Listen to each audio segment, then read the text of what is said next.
Bonjour à tous, bienvenue encore dans une animation scientifique d'EcoFog. Aujourd'hui, on a Meryl qui vient nous présenter ses travaux. Ça fait presque un an que tu es là, Ah non, ouais. un an, qui est parmi nous à EcoFog. Donc voilà, elle va nous présenter ses travaux sur la bécassine géante. Donc Meryl, bien à toi. Oui, merci. Je suis un peu stressée, hein. Bon, oui, donc bonjour à tous. Moi, je vais vous présenter du coup l'étude que j'ai réalisée sur la bécassine géante. Donc, c'est un peu l'aboutissement de un an de travail sur le terrain ici, quelques mois de de préparation avant ce terrain à Paris. Et puis, c'est juste voilà, une étape parce que j'ai récolté toutes mes données, mais après, il va falloir que je traite tout ça du coup en rentrant sur Paris bientôt. Donc là, c'est vraiment un peu du résultat brut et le résultat de mon terrain. Alors, clic. Non,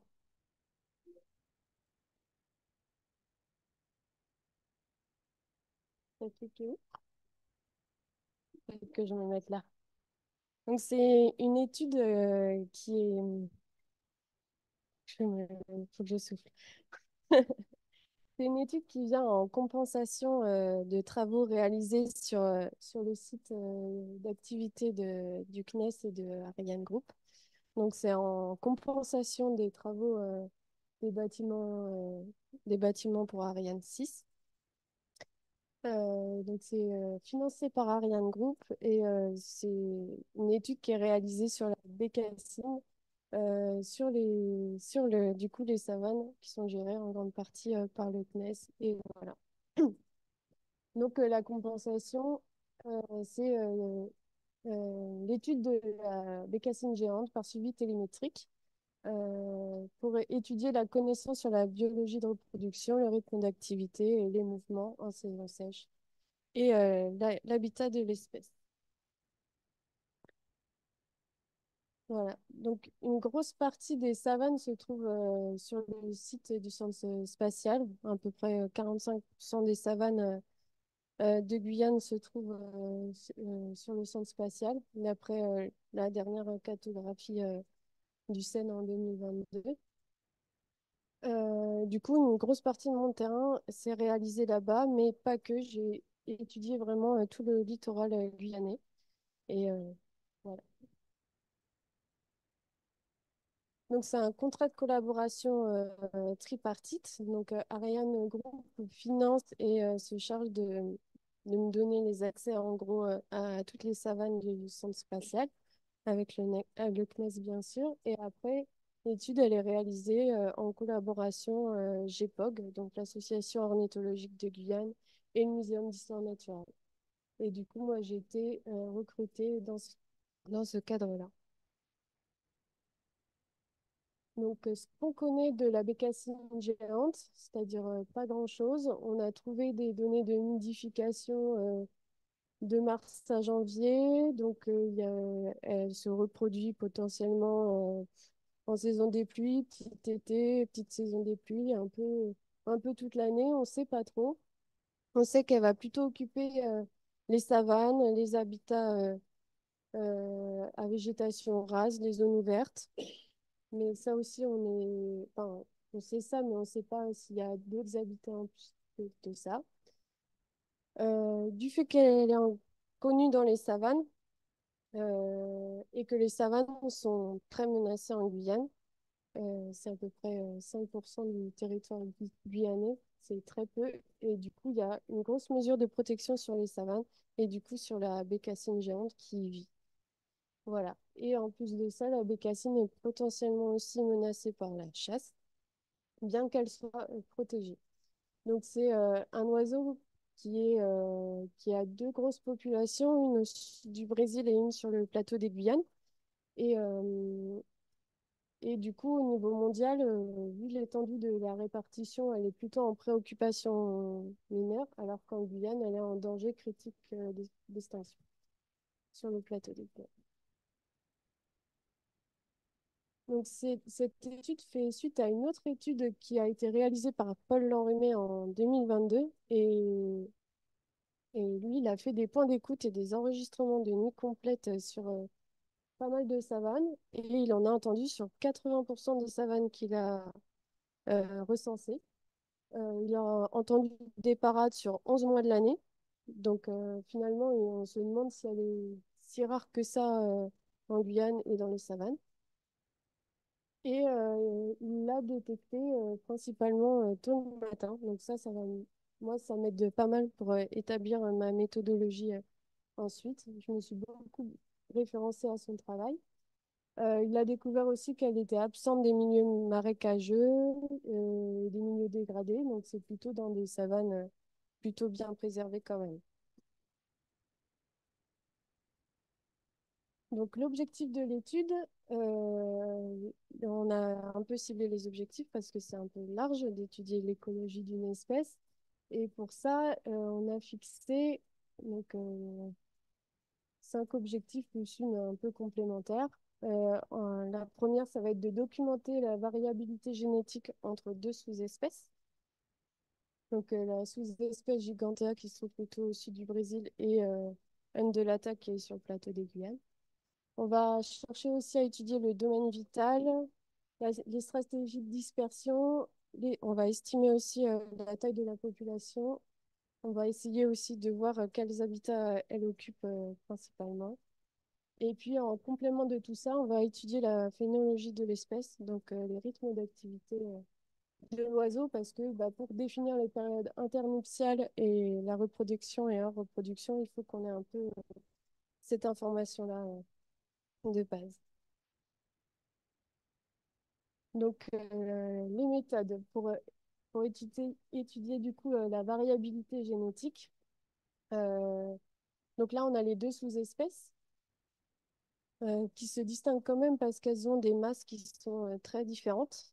Et du coup, on se demande si c'est pas deux espèces distinctes, euh, ce qui changerait considérablement l'ère de répartition de l'espèce et du coup l'enjeu de conservation en Guyane notamment. Pour ça, on fait des prélèvements de sang. Il faut comparer du coup des échantillons de sang sur les deux sous-espèces. Pour ce qui est de l'estimation de la taille de la population, j'ai fait pas mal de points d'écoute. Donc, on fait à peu près 2 points d'écoute par savane, espacés de 500 mètres, et sur des savanes où on avait déjà des données de présence. Et donc, il y a plusieurs réplicas pour essayer d'avoir le meilleur résultat possible. Et on va faire enfin, j'ai fait des passages en septembre, mars et mai, enfin, histoire de couvrir un peu toutes les saisons, parce que comme on ne sait pas trop quand est-ce qu'elle est active, on a un peu tout testé. Et on a fait ça sur 4 savanes, donc une sur le site du centre spatial et 3 en dehors du centre spatial. Voilà. Et Excuse-moi. entre 5 et 6 heures du matin. Oui. Ouais, comment tu relis les points d'écoute à l'abondance? Parce que tu peux écouter plusieurs fois la même bestiole, non? Pour estimer la taille de la population. Je comprends pas bien la méthode. Comment à partir d'écoute, tu vas faire un nombre d'individus. Ben, sur le terrain, je sais si 2 individus chantent en même temps ou pas. Je peux avoir un nombre. C'est-à-dire que tu arrives par rapport au champ à savoir si c'est toujours le même individu ou deux autres, ou voire 10 ou 100. C'est ça que je comprends pas bien. Je sais s'il y a 2 individus qui chantent. Si j'ai un doute, par exemple, enfin, si j'ai un doute, je note en un, quoi. Je note, par exemple, j'entends un individu à droite de moi, puis quelques secondes après à gauche, et je suis pas sûre que ce soit 2 individus distincts, je le note en un individu. Et le fait d'appliquer toujours la même façon de faire, ça permet d'avoir une idée. Et c'est pour Ok, ça qu'il y a aussi plusieurs réplicas, plusieurs passages. Voilà, d'accord. c'est pour avoir un ordre d'idée. Mais on dénombre quand il y a plusieurs individus en même temps et qu'on est assez sûr que ce soit des individus différents. Et Voilà. pour avoir un ordre d'idée, quand tu fais tes points d'écoute, tu arrives à avoir, en gros, tu as eu combien de chants, c'est dans quelle fourchette? Tu en as entendu deux, trois ou plutôt des dizaines? Ah non, non, deux, trois plutôt. Ok. Je crois que c'est trois max ou quatre max, mais pas plus. Et du coup, Merci. il y a deux types de chants différents. Il y a un chant qui est plutôt au vol. Et alors, je sais pas si on va l'entendre, celui-ci.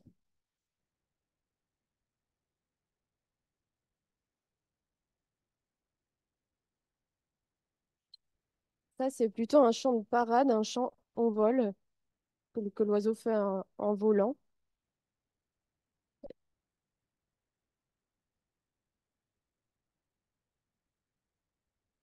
Bah, nous, on les entend pas. Enfin, je sais pas si les autres qui sont en salle virtuelle l'entendent, mais moi, j'entends rien.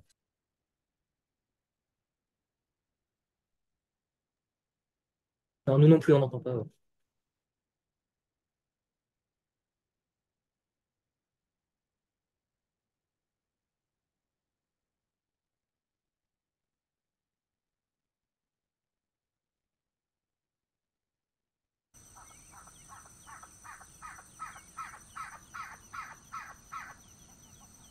Là, c'est le chant au sol. C'est un peu un chant de contact. Vous entendez ou pas? Ouais, ouais, très bien. Oui. Et là, plutôt un chant de parade au vol.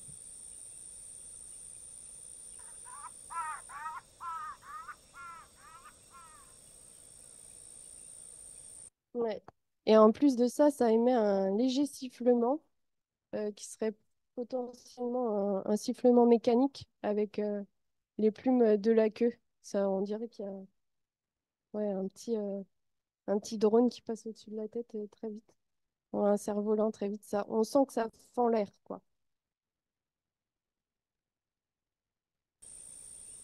Voilà. Et donc, pour étudier ensuite la phénologie de l'espèce, avoir les rythmes d'activité et tout ça, il y a 7 enregistreurs acoustiques de répartis sur les savanes du centre spatial, euh, plutôt très éloignés les uns des autres, sur des savanes différentes. Et dans l'idée, c'était d'enregistrer un an de nuit complète sur les savanes pour définir des périodes d'activité ou non, des périodes de chant, des périodes plus calmes. Voilà, avoir un peu des activités tout au long de l'année. Donc ça nécessite ensuite un gros traitement au bureau que je ferai plus tard.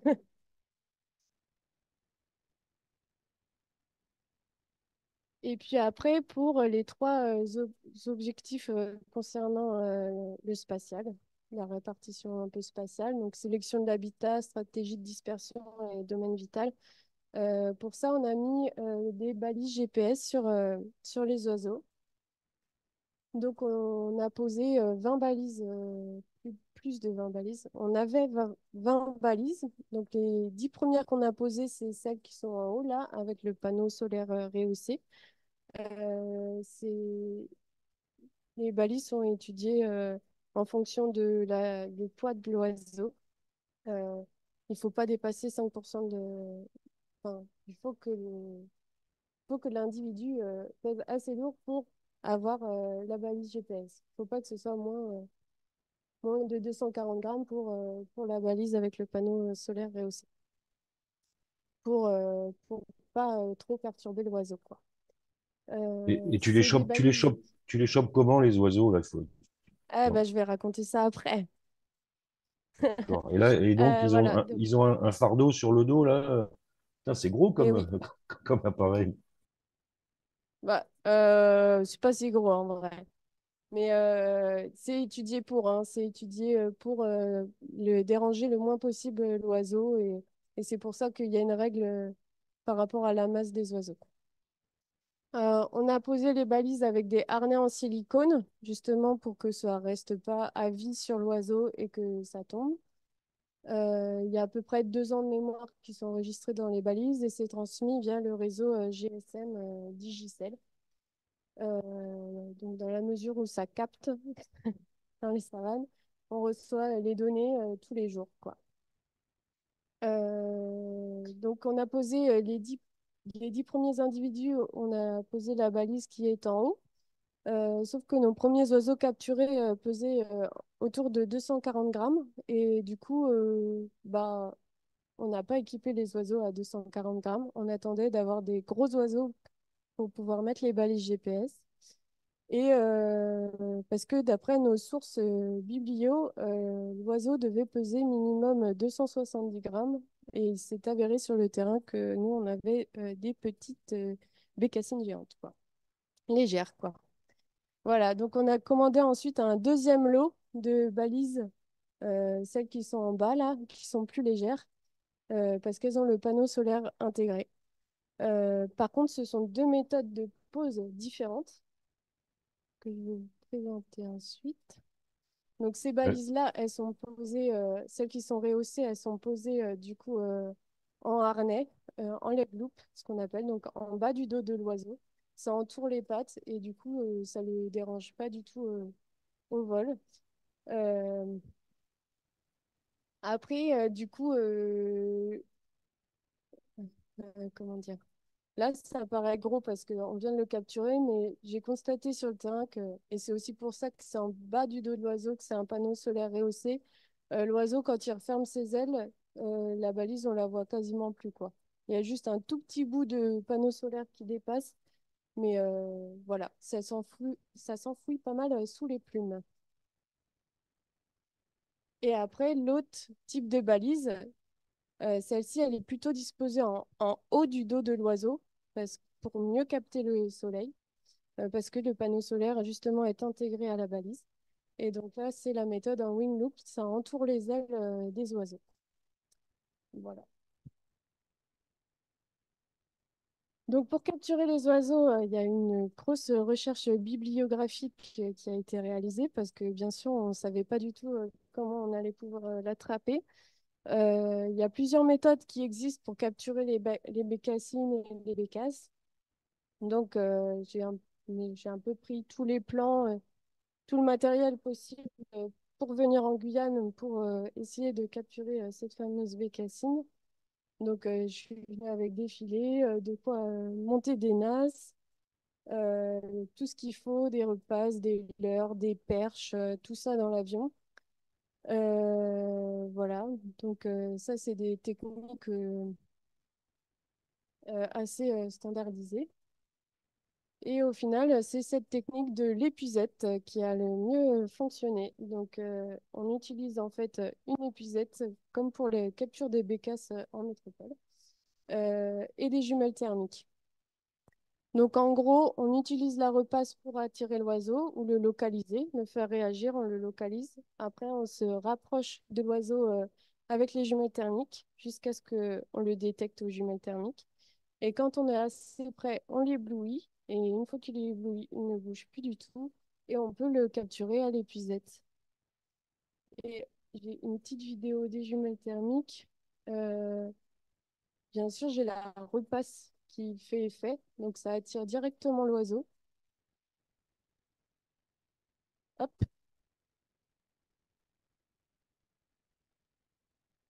juste à côté. Il y en a une autre qui est derrière, hein. Là. Et puis, pas farouche, elle ramène sa fraise, voir ce qui se passe. Tic, tic, tic. Et du coup, là, elle est vraiment tout près de moi et je peux l'éblouir et la capturer, quoi. Il n'y a même pas trop besoin de me déplacer, en vrai. Et Enfin, ça dépend des fois. avec quoi tu lui brûles les yeux là pour l'éblouir? Une lampe à main classique, hein. Et c'est quoi qui l'a fait venir vers toi? C'est la repasse. C'est quoi ça? C'est la diffusion du chant de l'oiseau, en fait. J'ai Ah, une petite enceinte, genre, ça fait. Enfin, du coup, elle vient voir si c'est un partenaire potentiel. Et Et en fait, non. Et tu l'éblouis. Ouais, Le je l'ai pauvre. vu. Donc voilà comment ça se passe. On ne voit pas la bécassine, évidemment, mais on l'éblouit comme ça à la lampe.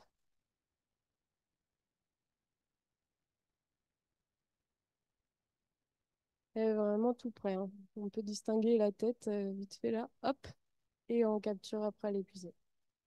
Et après là, ça va très vite. Et ça marche pour les mâles et les femelles? Alors ça, on va découvrir ça quand on arrivera à sexer l'oiseau, mais normalement, oui, ça devrait marcher pour les deux. Ça attire même d'autres espèces de bécassines d'ailleurs. On envoie le son de la bécassine géante et il y a d'autres bécassines qui viennent voir, par curiosité quoi. Donc une fois qu'on a capturé l'oiseau, on va le peser pour savoir du coup si on va pouvoir lui mettre une balise GPS ou non. Et ensuite, on le bague, donc avec des bagues métal avec un identifiant unique qui est délivré par le Muséum d'histoire naturelle. Euh, Et voilà, ça, c'est l'identité un peu de l'oiseau. Donc on lui pose la bague métal et on lui fait plein de mesures biométriques. La taille du bec, des ailes, du tarse. On regarde s'il y a des plumes en pouces. Et on fait des photos de l'oiseau pour essayer ensuite de déterminer au bureau, pour pas perdre de temps sur le terrain, des critères de sexe et d'âge des oiseaux.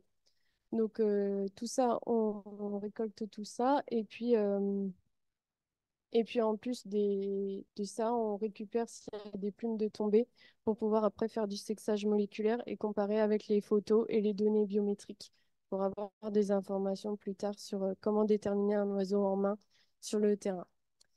Donc voilà comment ça se passe. Donc en tout, il y a eu 46 oiseaux de baguets et 24 balises de posée. Oui. Vous faites la génétique à partir des plumes tombées, Non, juste du sexage. du sexage Ouais, moléculaire. ouais, OK. Donc, avec la base de la plume. ouais. Et Ah. t'avais pas Et parlé vous prenez. Pardon. Vas-y, Nicolas. Ouais. Et vous faites des prélèvements de sang? Oui, mais Voilà. ça, c'était que sur 3 individus. Donc, c'est vrai. Voilà, Voilà. c'était ma question parce Mais que c'est j'avais pour vu. ça le matériel en haut à droite, c'est pour prélever du sang. Là, sur la boîte, quoi. Et- Euh, voilà. Oui, du coup, il y a eu 24 balises de posées. Donc, tout à l'heure, je vous ai dit qu'il y avait 20 balises. Et en fait, on a réussi à récupérer 4 balises qui étaient tombées sur le terrain, parce qu'on a les points GPS. Et on les a redéployées sur d'autres oiseaux. Voilà, pour la partie du coup génétique, on a fait les prélèvements de sang, mais on n'a pas de sang pour la sous-espèce Gigantea au sud du Brésil. Donc il faut que je continue mon enquête pour trouver des échantillons à comparer. Pour les points d'écoute, donc voici un peu les résultats bruts que j'ai obtenus. Donc en septembre, on a eu tout début septembre, j'ai eu entendu un individu sur le centre spatial, puis après plus rien pendant un mois. Euh, voilà. En mars, j'ai commencé à avoir beaucoup plus d'activités, quasiment ouais, jusqu'à 4 individus quoi, par point. La savane du Galion a brûlé entre-temps, donc c'est sans surprise qu'on n'a pas trop d'individus à ce moment-là.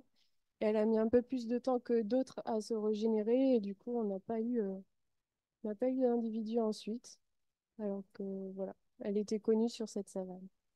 Ouais, enfin, tout à l'heure, tu Voilà, donc disais on a eu. que c'était pas rare. Enfin, t'es quand même entre un et 3 individus max, quoi, sur la savane du centre Bah, spatial. Tu dis que c'est 45% quasiment des savanes du littoral. Ça fait pas des grosses populations, quoi, hein. Enfin, je sais pas, mais. là, j'ai Ou fait alors, les c'est points les. d'écoute que j'ai Ouais. fait que 2 points d'écoute sur une savane. Et après, entre les individus qui chantent pas, non, c'est juste qu'à défaut, enfin, elle est présente, quoi. Donc, on ne sait pas trop encore combien d'individus il y a, mais on sait qu'elle y est. Et sur la savane de Karuabo, donc sur le centre spatial, on sait qu'il y en a au moins 6 parce que c'est 2 points d'écoute espacés.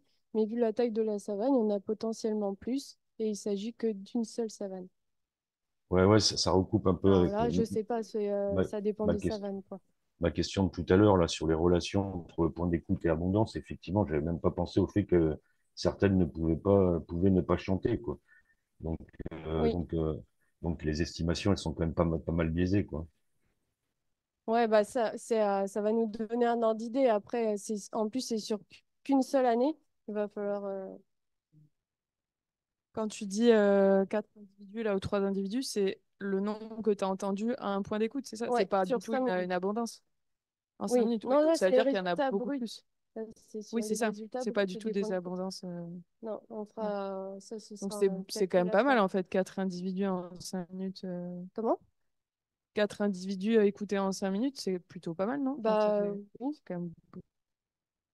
oui, Oui. surtout qu'on pensait qu'elle était pas, qu'il n'y en avait pas, mais après, voilà, ça va être.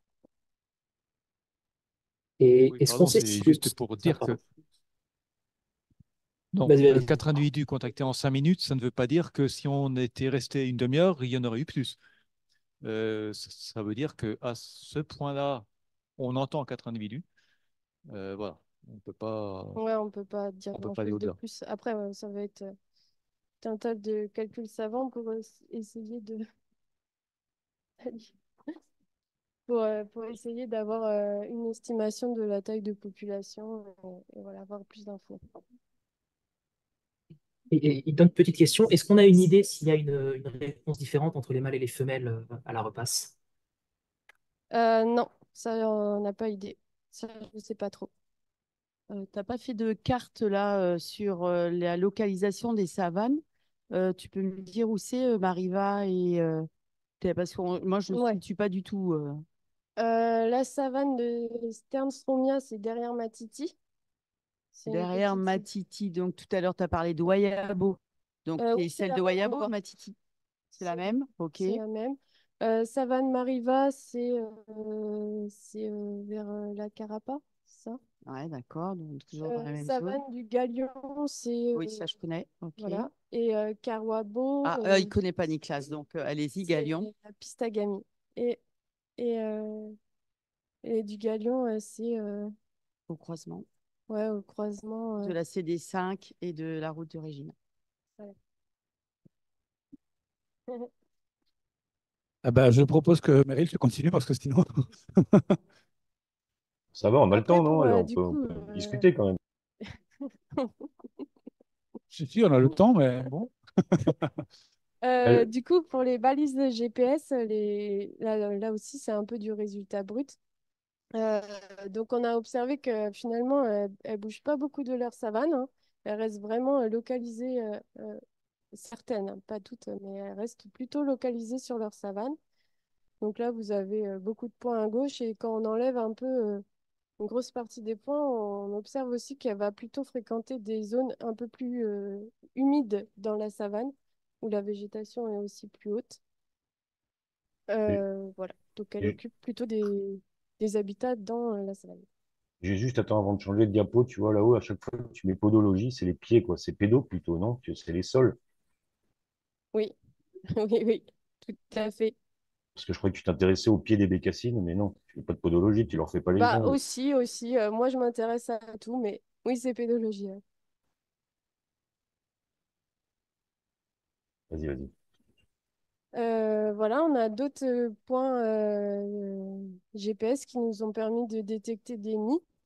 Donc on voit aussi un comportement particulier de la balise GPS qui reste localisée en un point. Et quand on va voir, on a pu trouver un nid de bécassine. Voilà. Un autre comportement observé, c'est que du coup, la bécassine a été capturée dans une savane et après, elle va aller plutôt fréquenter des prairies ou des pâturages pour, bah, sans doute pour se nourrir, quoi. Donc, elle peut quand même aussi sortir de sa savane, mais jamais très très loin. Là, on a une autre bécassine qui était localisée du coup sur le zoo, enfin entre le zoo et la maison et la route. Voilà. Elle était dans les premiers points qu'on a eus, elle était vraiment localisée en saison très très sèche, hein. C'était tout sec autour. Elle était dans une parcelle de Kikuyu et dans une zone un peu plus rase. Donc, c'est la photo en haut à droite. Dans, dans cette parcelle, il y avait cette zone-là qui était un peu plus ouverte. Et la bécassine, elle fréquentait vraiment juste ce petit patch pendant plusieurs jours.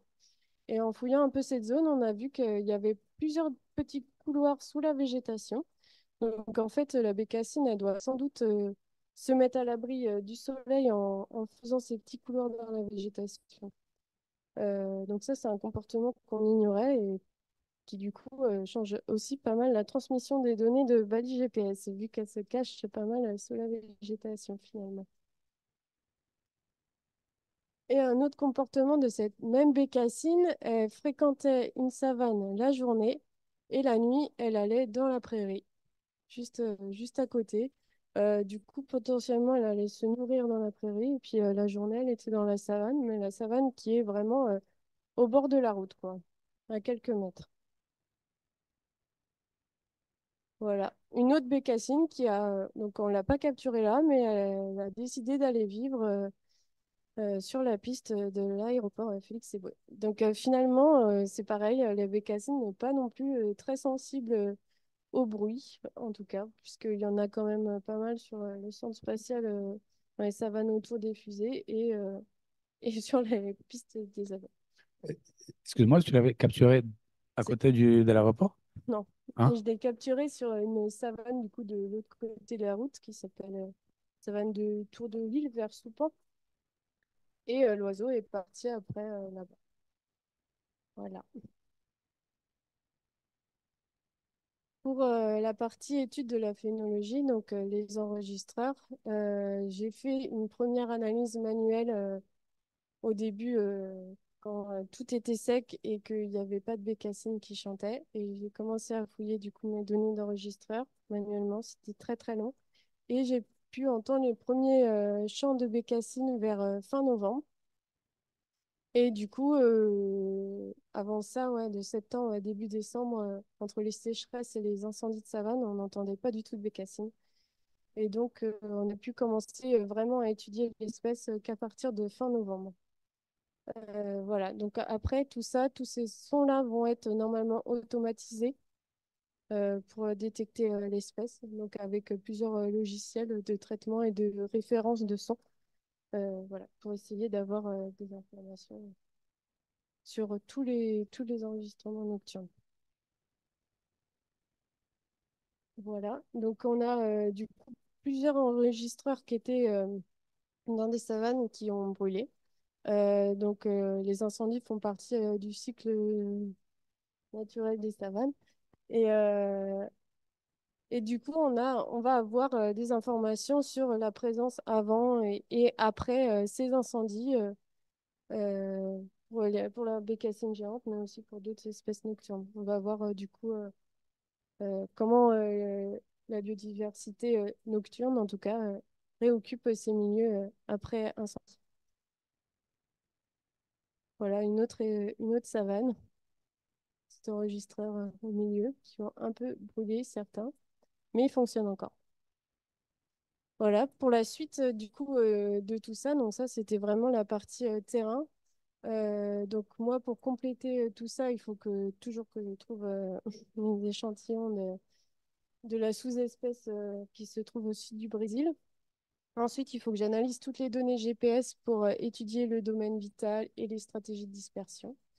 On va analyser du coup les résultats des points d'écoute pour essayer d'avoir une estimation de la taille de la population. Il n'y a pas de base de données Et, sur le séquençage sur celle du Brésil? non, non. Voilà, il faut que je trouve des informations sur la typologie des savanes aussi pour mettre en parallèle des données GPS, parce que moi, je ne sais pas faire de podologie des savanes. Et du Pédo. coup, il faut que je trouve, Mais il faut ça, que je il trouve y a de tout la ça. donnée, il y a de la donnée sur ça, hein. C'est bien documenté, les savanes, hein. Il y a des vieux papiers, des vieux documents de l'ex-Yardé de l'Orstom où toutes les savanes du littoral ont été caractérisées, hein. Donc ça, tu peux trouver, quoi. Ouais. Après, comme il y a plusieurs habitats dans une même savane, euh, ça va être. Enfin, ouais, va falloir que je fasse un gros travail là-dessus.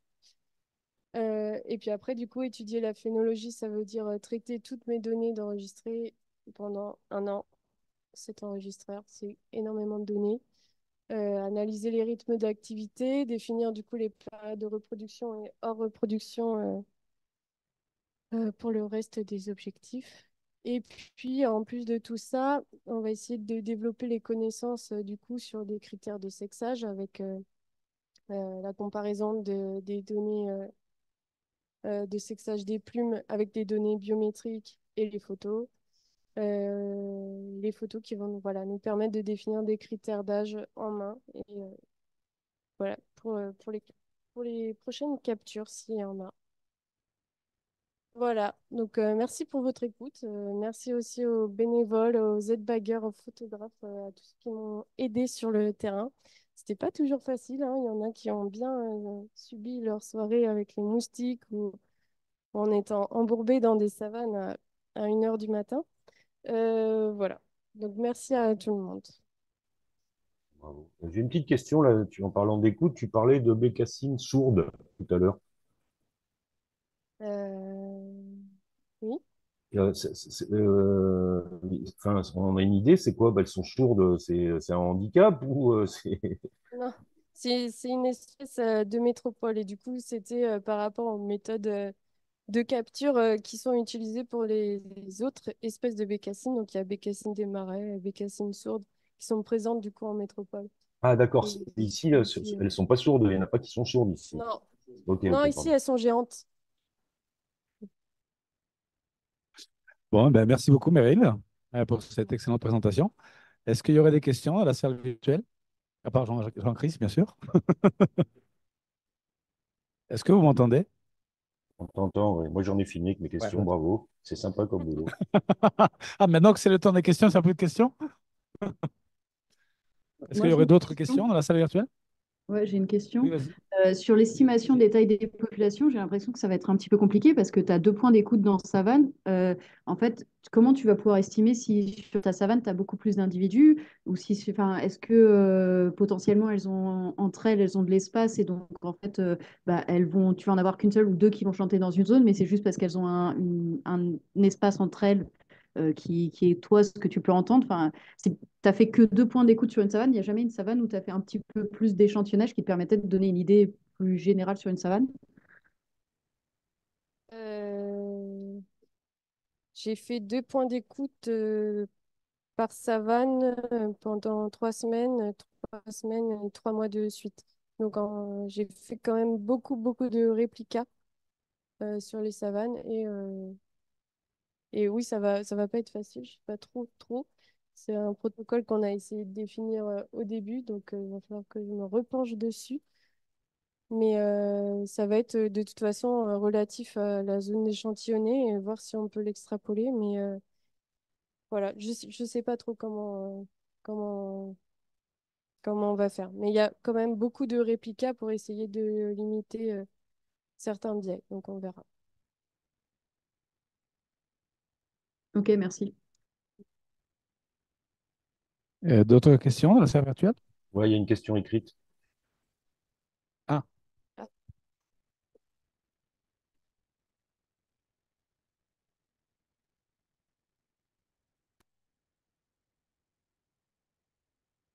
bonjour. Merci, Meryl, pour la présentation. Petite question concernant l'analyse des données bioacoustiques pour étudier la phylogénie de l'espèce. Comment comptes-tu faire ces analyses? je sais pas. Ah, c'est une réponse. Il y a du monde? Euh, euh, tu veux dire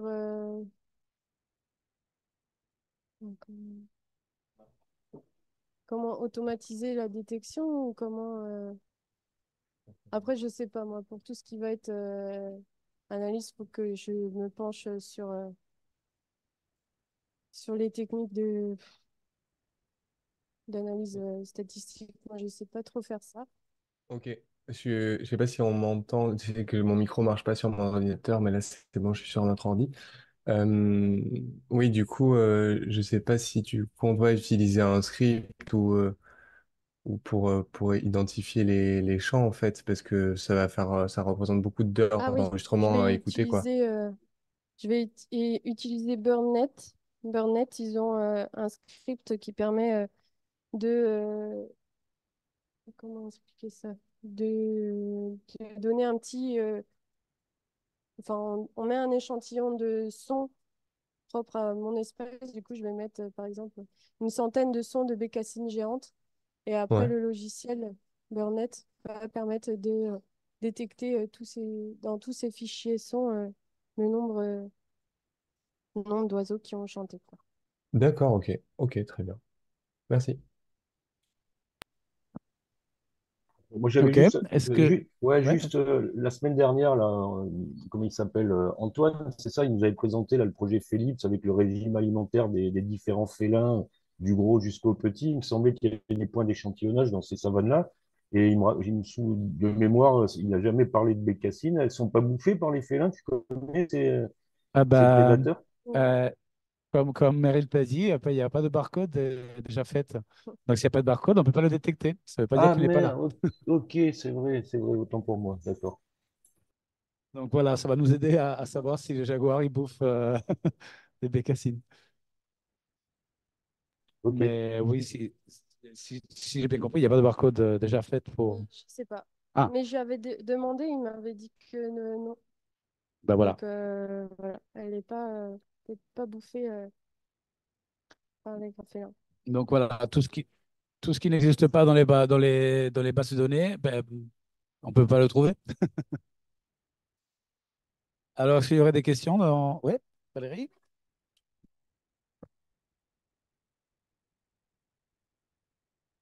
Tu n'as jamais fait sur une seule zone, une savane, on va dire, je ne sais pas, peu importe laquelle, faire des différents points pour voir si c'était plusieurs animaux ou toujours le même que tu entendais, ou voir, enfin, comme une battue, enfin, je ne sais pas, mais essayer de voir sur un territoire donné de la savane, voir en se déplaçant si tu avais toujours le même, parce que quand tu te déplaces, tu les fais envoler et pour essayer d'avoir une population sur ta savane, sur ton environnement. Avoir une densité, du coup? Ouais, Non, ouais. ça, non.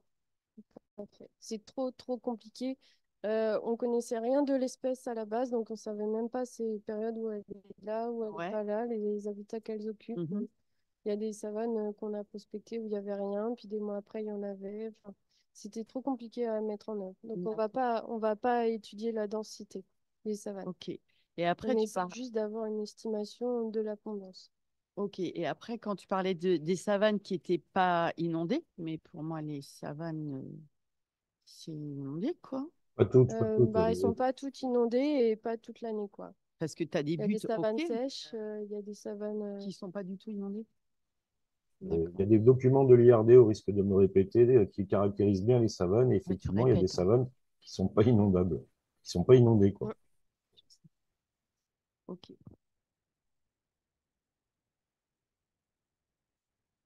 Toujours par rapport au point d'écoute, j'essaye de comprendre comment tu peux passer du point d'écoute à l'abondance ou la Non, densité. c'est estimer un peu la population.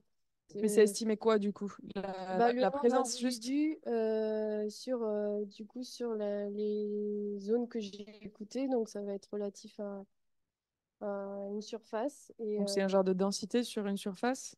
je sais pas trop. Parce C'est que plutôt. est-ce que tu as une idée de sur quelle surface tu vas capter des bécassines quand tu fais ta repasse? Est-ce que tu sais, je sais pas, à 3 kilomètres elle va l'entendre, elle va venir.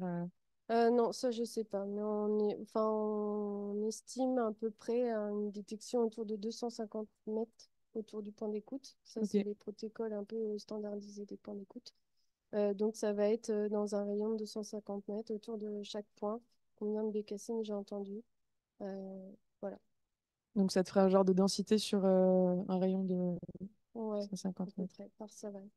Et Ok. en fonction des réplicas, enfin, ça, je vais voir après. Parce que Mais, ces données, du coup, tu vas les utiliser pour quoi? Les enregistreurs, là, ça va. Qu'est-ce que. les enregistreurs, c'est plus pour étudier la phénologie parce que le Ah, problème avec les enregistreurs, c'est qu'on ne peut pas dénombrer vraiment s'il y a un ou plusieurs individus ou si c'est un individu qui bouge. À la différence des points d'écoute sur place. Donc ça paraît pareil quand je vais traiter les sons, si vraiment j'arrive à bien distinguer des individus différents, peut-être que je pourrais les intégrer à ça.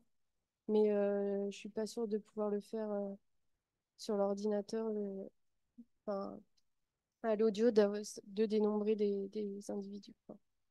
Sauf si ça chante tous en même temps, mais bon, je pense pas pouvoir le rajouter à l'estimation. ok. Voilà. Donc c'est un test. Après, comme on n'a qu'une année d'études, on a un peu testé toutes ces méthodes de réplica pour avoir une estimation de la taille de la population. Si ça marche pas, bah, tant pis, quoi. Ok. Il faudra faire d'autres passages. Oui, donc je vais quand même essayer d'apporter quelques éléments de réponse à ces questions. Pour ceux qui ne me connaissent pas, donc je suis Olivier Claessens, ornithologue au JPOG, et j'ai accompagné Meryl dans son travail. Euh, Déjà sur la distance de détection, je pense que quand on faisait des repasses la nuit dans la savane et qu'on entendait des bécassines répondre, on les entendait jusqu'à environ 300 mètres. Quand on se dirigeait vers elles, c'était à peu près la distance que j'estimais. Et puis sur des densités, alors on a fait quand même beaucoup de prospection dans les savanes, hein, que ce soit dans le cas de cette étude ou à d'autres occasions. Des bécassines géantes, on en... Alors déjà, il faut savoir que quand on se promène dans les savanes, il faut être à moins de 3 mètres de la bécassine pour qu'elle décolle. Il est arrivé plusieurs fois, même récemment, que en prospectant une savane, on s'arrête à un endroit, il n'y a rien du tout. Et puis, au bout de 5 minutes ou 10 minutes, une bécassine part alors qu'elle était vraiment à nos pieds. Donc, c'est vraiment un coup de chance de tomber dessus. Et quand on faisait les captures et la repasse à bécassine la nuit, quand ça répondait très bien, en tout cas les quelques fois où j'étais là, on arrivait à contacter jusqu'à 5 ou 6 bécassines dans une savane, ce qui est une très forte densité par rapport à ce qu'on pouvait supposer auparavant. Mais 5 ou 6 bécassines qui paradent, alors, mâle et ou femelle, dans une savane qui, alors là, je pense notamment à la savane du Tour de l'Île, qui n'est pas très très grande. Est-ce que on peut estimer, dire la surface qu'elle fait comme ça?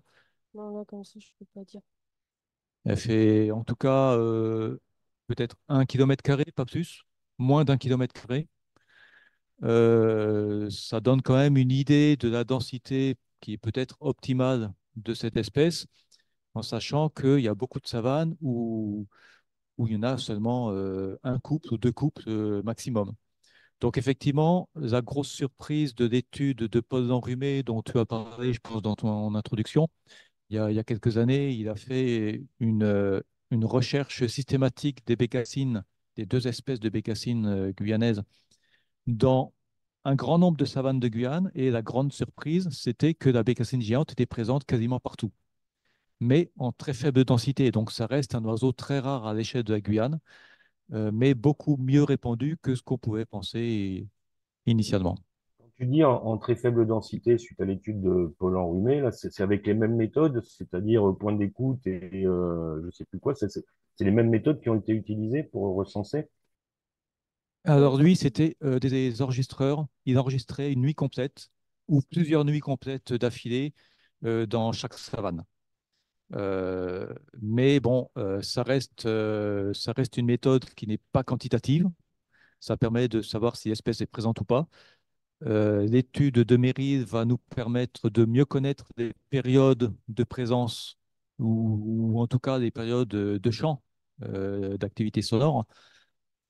Euh, mais de là à avoir une estimation de la taille de population en Guyane, ça, je pense qu'on n'est pas encore là. Voilà, bah, Euh, ouais, pardon. Ouais, bah, c'était d'où ma question au tout début où j'ai dit, bah, voilà, tout de suite, comment tu relis tout ça a de l'abondance ou de la densité, ça reste assez difficile quand même, hein. Oui, ça va être difficile, mais du coup, ça donne une base et puis après, Ce on sera plus en pourra termes je pense, standardiser et s'il y a une poursuite, on pourra compléter ça, quoi. je pense que les analyses des données vont plus être en termes de présence-absence de Mm. l'espèce et les réplicas vont permettre d'estimer, de calculer une détectabilité, Ouais, un taux de détection. Ouais. un taux de détection. Ouais. Donc après c'est la cuisine statistique qui permet d'extrapoler un petit peu. Et en fait, globalement, ça s'adresse à tous les oiseaux. Il y a pas d'autres méthodes, hein. Tout le monde utilise globalement les mêmes méthodes, quelle que soit la bestiole étudiée, quoi. Donc, on est d'accord ou pas? Euh, oui, c'est une méthode un peu, oui, standardisée pour, en tout cas pour les oiseaux, de faire des points d'écoute et des réplicas. C'est un peu sur la méthode de stock EPS aussi qu'on s'est basé. Donc oui, c'est vraiment c'est une méthode classique pour estimer une taille de population. Normalement, il y a plusieurs réplicas par année. Là, du coup, on a N plus 1, donc on verra pour la suite, quoi. Ok, moi j'ai une question. Est-ce que vous êtes sûr de trouver la bécassine géante que dans les savanes? Et je pose la question parce que bon, elles ont l'air d'aimer ça parce que avec tes balises GPS, tu vois Mm. que toute la journée, elles restent en plein cagnard. Malgré ça, la carte de distribution que tu as présentée, la sous-espèce qui est au nord, dans le plateau des Guyanes, elle a l'air de s'étendre pas mal dans le Venezuela, même dans des parties très forêts, quoi. Alors, est-ce que cette carte de distribution, elle est juste? Est-ce que Non, tout ça, c'est des elle est savanes? grossière. C'est grossière. Ok, donc, C'est pas. Ouais, d'accord, c'est ok. pas automatique. Ouais, il y a l'air d'avoir de pas mal de savanes dans les. Mais tu vois, tu les voyais pas au début quand tu es arrivé, je me rappelle. Ouais, c'était la On grosse partage le même période. bureau, donc elle les trouvait pas du tout. Et est-ce qu'elles étaient là, mais elles chantaient pas, ou est-ce que Et bah, elles vont ailleurs? on va voir du coup dans les mois à venir avec les balises GPS, voir ce qu'elles font du coup en saison très très sèche, quand tout sera sec, quand les savanes vont rebrûler. C'est à ce moment-là qu'on va voir si elles s'en vont, si elles vont dans des zones humides ou si elles sont quand même là et juste elles se cachent sous la végétation, quoi. Et on a pu voir aussi qu'elles vont aussi dans les prairies du coup. Paul avait mis en avant qu'elle n'était pas trop dans les milieux dégradés ou les prairies, c'était vraiment des savanes plutôt en bon état. Bon, finalement, elles aiment bien aussi un peu ces milieux-là, donc peut-être plus pour se nourrir, peut-être qu'elles jonglent entre les deux. Voilà.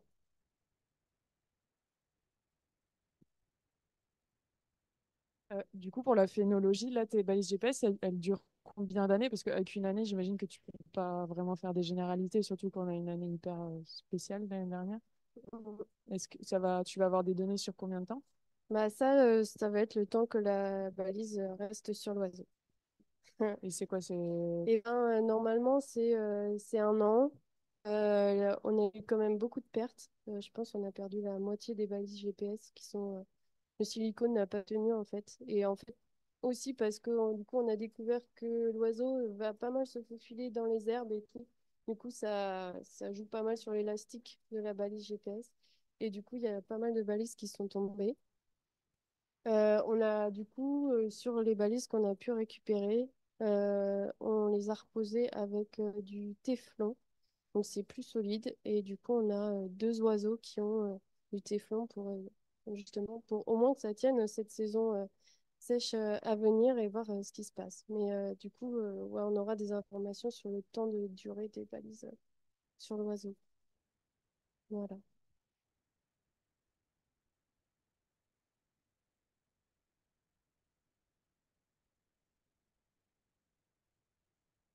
On t'entend pas, Nicolas, là. Alors, on a, on a eu, Des balises coupées ou des balises mangées.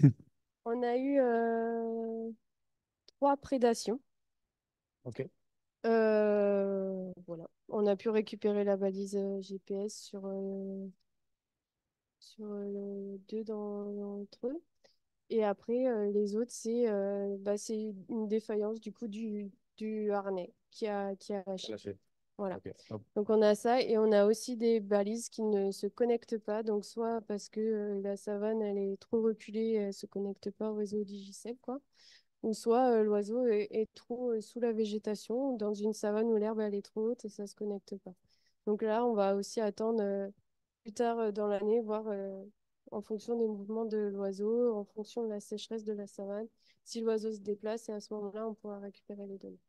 Et de toute façon, on s'attendait à ça puisqu'on partait aussi de l'hypothèse que peut-être l'oiseau partait en migration et que du coup, il fallait attendre un peu plus longtemps qu'il revienne de migration pour télécharger les données.